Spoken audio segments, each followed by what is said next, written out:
Kerangka manusia ditemukan dalam kebun di Blok Jeruk RT 2812 di perbatasan kampung di kaki Gunung Sawal Ciamis, Jawa Barat, Kamis 14 Juli 2022 siang. Kerangka manusia tersebut ditemukan Asep Mimin saat menebang pohon bambu. Kades Sindang Sari, cucu Syamsuddin mengatakan kerangka itu pertama kali ditemukannya oleh Asep Mimin masih terbungkus pakaian. Mendapat laporan tersebut, kami pun langsung berkoordinasi dengan petugas Babin Kamtipmas dan Babinsa, ujar cucu kemarin. Kerangka tersebut diyakini berjenis kelamin perempuan mengingat pakaian yang masih membungkus kerangka tersebut berupa kulot, celana panjang biru dongker, kaos lengan pendek warna biru serta kerudung warna tua. Di dekat kerangka mayat juga ditemukan botol minuman dan gelas plastik serta tas selendang warna ungu.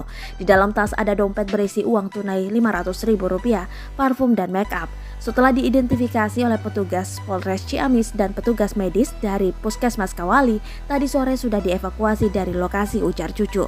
Korban adalah Tati Sugiyarti, 56 tahun, warga Goropak, Indrayasa, Desa Kawali. Terakhir waktu bulan Syawal, sekitar 3 bulan lalu, ada warga yang melihat korban jalan-jalan di Blok Cijeruk. Cukup jauh, sekitar 4 km dari daerah asal korban, ujarnya. Setelah dievakuasi oleh petugas dan warga, kantung berisi kerangka jenazah tersebut disemayamkan di Dusun Sukamana sembari menunggu keluarga korban. Korban menurut cucu sempat dinyatakan hilang oleh pihak keluarga. Selama hidupnya korban memang sering jalan-jalan namun kadang lupa jalan pulang.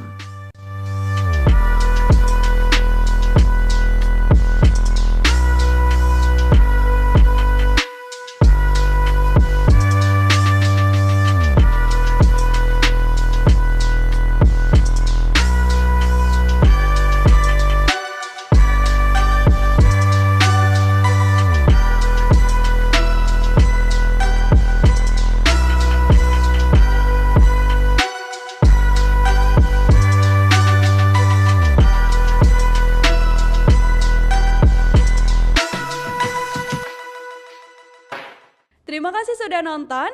Jangan lupa like, subscribe, dan share ya.